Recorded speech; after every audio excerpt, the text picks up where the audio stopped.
бесінші есеп, С деңгейінің есебі, есепті шығарамыз, я. А азайтылған 3 қосылған түбірасты 6а қосылған түбірасты А-ның 4 дәрежесі қосылған 18А-ның квадраты қосылған 81. А бізде бұл жақта минус 3-тен үлкен немесе тең деп тұр. Осы жақта есепті шығаруымыз керек. Ең алдымен бізде мына жақта екі түбірасты берілгендіктен біз бір ішіндегі, яғни ең ішінде тұрған түбірастынан құтылуымыз керек. Ол үшін біз не істейміз? Ол үшін біз мынау А-ның 4 дәрежесі қосылған 18А квадрат қосылған 81, ол бізде қысқаша көбейту формуласына келеді. Яғни мына формуланы еске түсіреміз. А квадрат қосылған 2АБ қосылған Б-ның квадраты. Яғни А квадрат деп тұрғанымыз А-ның 4 дәрежесін 2 есе кемітеміз, яғни А-ның 2 дәрежесінің 2 дәрежесі қосылған 18А-ның квадраты дегеніміз, яғни 2 көбейтілген А-ның 2 дәрежесі көбейтілген, мына жақта 81 дегеніміз 9-ның 2 дәрежесі, 9-ның 2 дәрежесі қосылған 81 дегеніміз 9-ның 2 дәрежесі. Оқушылар көрдіңіздер ма? Сонда А-ның квадраты қосылған 9, мынау бізде А-ның квадраты қосылған 9-ның квадраты бізде осы түбірдің астындағы өрнек болады. Сондықтан осыны жаңағы алдындағы жазуларды осылай жазып аламыз да қайталап, ал түбірдің астындағыны А-ның квадраты қосылған 9-ның квадраты деп шығарып аламыз. Сонда бізде мынау квадрат пен түбір асты қысқарып кетеді да, уже біз бір түбірдің астынан құтыламыз. Сонда А азайтылған минус 3, А азайтылған 3 қосылған түбір асты дейміз. 6А қосылған А квадрат қосылған 9. Бұл да бізде қайтадан қысқаша көбейту формуласына келіп тұр.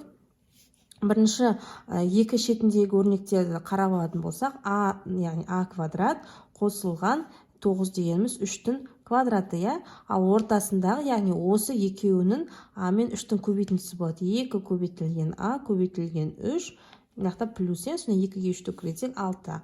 Тура шығып тұр ғой, тура шығып тұр. Сонда А қосылған бұны 3-тің квадраты деп жаза саламыз. Енді мына екеуін қайтадан көшіріп жазамыз. А азайтылған 3 қосылған түбірдің астын жазамыз. А қосылған 3-тің квадраты. Квадрат пен түбір асты қысқарып кетеді, сонда А плюс 3 қалады. Сонда А минус 3 қосылған А плюс 3. Мына жақта минус 3 пен плюс 3 қысқарып кетеді. Аға Аны қоссақ 2А болады. Келесі үшіншісі. А қосылған 2 түбір асты А қосылған 1 азайт бөлінген А минус 1 қосылған 2 түбір асты А бөлінген түбір асты А минус 1. Бұл есепті де бірінші қысқаша көбейту формуласына келтіреміз. Қалай жасаймыз? Мысалы, мына жақтағы бөлшектің бөлімін және бөлшектің алымын біз бір-бірімен қысқартып жіберсек болады. Оны қалай жасаймыз? Кез келген өрнекті, яғни А деп тұратын болса, біз бұны түбір асты Аға кіргізе аламыз, бірақ та сыртын квадраттауымыз керек. Сондықтан Аны түбір асты Аның квадраты дейміз. 2 түбір асты А өзі қалады. 2 түбір асты А болып қосылған бірдің квадраты деп жазсақ болады. Яғни бұл да бізде қайтадан қысқаша көбейту формуласына келіп тұр. Сонда біз бұны түбір асты А қосылған бірдің квадраты деп жазсақ болады. Көрдіңіздер ме? Ал бөлімін А азайтылған бірді дәл осылай Аны түбірдің астына кіргізіп, яғни түбір асты Аның квадраты азайтылған бірдің квадраты десек, ол бізде түбір асты А азайтылған бір жақша, түбір асты А қосылған 1 екінші жақша деп жаза аламыз. Сонда көрдіңіздер ме? Мынаны былай жазып алдым. Түбір асты Аның квадраты қосылған 2 түбір асты А қосылған 1, ал бөлімін түбір асты Аның квадраты азайтылған 1-дің квадраты. Екінші бөлшекті әлі тиіспейміз, дәл осы қалпында қалдырамыз. Енді мына формуламызға бірінші алымына мынаны жазамыз, бөліміне осыны келтіріп жазамыз да. Көрініп тұр ғой, сонда түбір асты А қосылған 1-дің квадраты дейміз. Мына жақта түбір асты А азайтылған 1 көбейтілген түбір асты А қосылған 1. Ал екінші бөлшек 2 түбір асты А бөлінген түбір асты А минус 1 деп қалады. Сонда бізде мына жақта көрдіңіздер ме?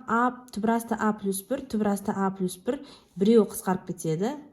Сонда түбір асты А плюс 1 бөлінген түбір асты А минус 1 қалады. қосылған 2 түбірасты а бөлінген түбірасты а минус 1. Көріп тұрсақ, 2 бөлшектің де бізде бөлімдері екеуінде де бірдей, сондықтан келесі амалды жасаймыз. Келесі амал жасағанда, яғни алымдарын бір бөлшекке кіргізіп жіберсек болады. Сонда түбірасты а қосылған 1 қосылған 2 түбірасты а бөлінген түбірасты а минус 1. Сонда түбірасты а мен 2 түбірасты а қосылады 3 түбірасты а болады, плюс 1 бөлінген түбірасты а минус 1 болады. Міне есептің шешімі осылай. Келесі бесіншісі түбірасты x бөлінген түбірасты x азайтылған түбірасты x азайтылған түбірасты y, түбірасты x қосылған түбірасты y көбейтілген x минус y бөлінген x квадрат қосылған x көбейтілген y. Бұл жақта да қысқаша көбейту формуласын қолданамыз. Бірінші, мына 2 бөлшекті бір-бірінен азайту керек. Ол үшін не істейміз? Бірінші бөлшектің бөлімі түбірасты x минус y, екінші бөлшектің бөлімі түбірасты x қосылған y. Екі өрнекті бір-біріне мәндес, бірақ та таңбалары әртүрлі. Сондықтан мына формуланы еске түсіреміз. Түбірасты x азайтылған түбірасты y көбейтілген түбірасты x қосылған түбірасты y. Бұл бізде түбірасты x-тің квадраты азайтылған түбірасты y-тің квадраты деген формуланы, жаңа а квадрат азайтылған б квадрат формуласын еске түсіреміз да, екі бөлшекті бір-бірінен азайтамыз. Сонда біз бірінші бөлшекке, мына бөлшекке түбірасты x қосылған y-ті, яғни мына өрнекті көбейтуіміз керек. Ал мына екінші бөлшекке түбірасты x азайтылған түбірасты x, яғни мына өрнекті көбейтуіміз керек. Солай жасаймыз. Мынау жақшаның сыртындағы өрнекке тиіспейміз. Сонда түбірасты x көбейтілген түбірасты x қосылған түбірасты x сразу бір бөлшекке кіргізіп жібереміз, минус түбірасты y көбейтілген түбірасты x азайтылған түбірасты y. Яғни екі бөлшекті де бір өрнекке кіргізіп жібердік. Көбейтілген x минус y, мына жақта x, мына жақта былай істедім. Орта көбейткішті жақша сыртына шығардым, x-ті шығардым, сонда x қосылған y жақшаның ішінде қалады. Енді жақшаны аша салсақ болады. Түбірасты x пен түбірасты x көбейтіледі. Түбірасты x-тің квадраты болады. Қосылған түбірасты x пен түбірасты y-ті көбейтсем, түбірасты x көбейтілген түбірасты x. Енді минус, яғни түбірасты y көбейтілген түбірасты x, минусқа минус көбейтілген кезде плюс болады. Плюс түбірасты y-тің квадраты. Ал бөлшектің бөлімін бағанағы осы формулаға келтіріп жазыламыз. Яғни түбірасты x-тің квадраты азайтылған түбірасты y-тің квадраты. Көбейтілген x минус y, мынау жақшаның ішінде қалады. Енді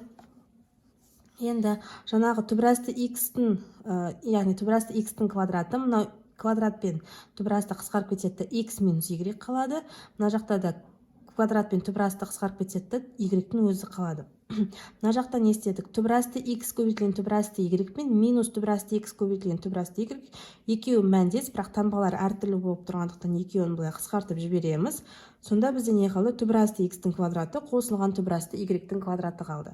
Ал түбірасты x-тің квадраты ол бізде x болады, түбірасты y-тің квадраты ол бізде плюс y болады. Сонда екінші бөлшектегі x минус y пен x минус y қысқарып кетеді, x плюс y пен x плюс y қысқарып кетеді. Сонда мына жақта бөлшектің алымында 1 қалды, бөлімінде x қана қалды. Так, келесі 4-26 есеп.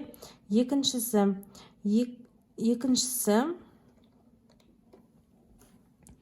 x минус 1 бір жақша көбейтілген түбірасты 2-тен 2x азайтылған 1. Осы теңдеулерін шешу керек дейді. Ең алдымен біз не істейміз? Ең алдымен жақшаны ашамыз. Яғни түбірасты 2-ні біз жақшаның ішіндегі өрнекке көбейтеміз. Түбірасты 2 көбейтілген x азайтылған. Бірге түбірасты 2-ні көбейтсек, түбірасты 2 болады. Тең болу керек 2x азайтылған 1. Енді жалпы теңдеуді шығарған кезде әрдайым жаңағы белгісіз мүшелерді, яғни x-тарды біз теңдеудің сол жағына жіберуіміз керек, ал белгілі мүшелерімізді теңдеудің оң жағына жіберуіміз керек. Сонда түбірасты 2 көбейтілген x, 2x-ті сол жағына жіберсек, яғни минус 2x болады. Тең болу керек. Минус түбірасты 2-ні теңдіктің оң жағына жібергенде плюс түбірасты 2 болады, азайтылған 1. Енді осы жақтағы x-тарды не істейміз? Жақшаның сыртына шығарып аламыз, яғни ортақ көбейткіш болғандықтан сонда жақша ашылады. Түбір асты 2 азайтылған 2 тең болу керек, түбір асты 2 азайтылған 1. Енді x-ті табу үшін оң жағындағы тұрған өрнектен сол жағындағы тұрған өрнекті бөлу керек. Себебі x пен екеуінің арасында көбейту тұр. Бөліп аламыз, сонда түбір асты 2 азайтылған 1, мына жақта түбір асты 2 азайтылған 2 болады. Осы түрде де қалдырсақ болады, немесе бөлшектің бөлімін иррационалдықтан құтылу үшін осы түбір асты 2 азайтылған 2-ні біз бөлшектің алымына да бөліміне де дәл осы өрнекті көбейтуіміз керек. Сонда түбір асты 2 азайтылған 1 көбейтілген түбір асты 2 қосылған 2, бөлшектің бөлімі түбір асты 2 азайтылған 2 көбейтілген түбір асты 2 қосылған 2. 2 мына жақтағы бөлшектің бөліміндегі өрнектер бізде мәндес болғандықтан, яғни а квадрат азайтылған б квадраттың формуласына келеді, яғни түбір асты 2-нің квадраты азайтылған 2-нің квадраты болады. Ал мына жақта жақшаны ашамыз, енді басқа амал жоқ. Түбір асты 2-ні түбір асты 2 көбейтсем, түбір асты 2-нің квадраты болады. Түбір асты 2-ні 2-ге көбейтеміз, 2 көбейтілген түбір асты 2 болады. Минус 1-ді түбір асты 2-ге көбейтеміз, минус түбір асты 2 болады. Минус 1-ді плюс 2-ге көбейтеміз, минус 2 болады. Енді жақшаны жаңағы ашамыз. Түбір асты 2-нің квадраты бізде 2 болады. 2 түбір асты 2 бізде өзін жазамыз, и минус түбір асты 2-нің өзін жазамыз, и минус 2-ні жазамыз. Ал мына жақта түбір асты 2-нің квадраты ол бізде 2, 2-нің квадраты бізде 4 болады. Сонда мына жақта алымындағы 2 мен минус 2 қысқарып кетеді. 2 түбір асты 2 азайтылған түбір асты 2 ол бізде просто түбір асты 2 болады. Ал 2-ден 4 азайтсақ, минус 2, сонда есептің жауабы минус 2-ден түбір асты 2 болады. Так, төртіншісі 6 түбір асты 6 азайтылған x тең болу керек 2 түбір асты 2.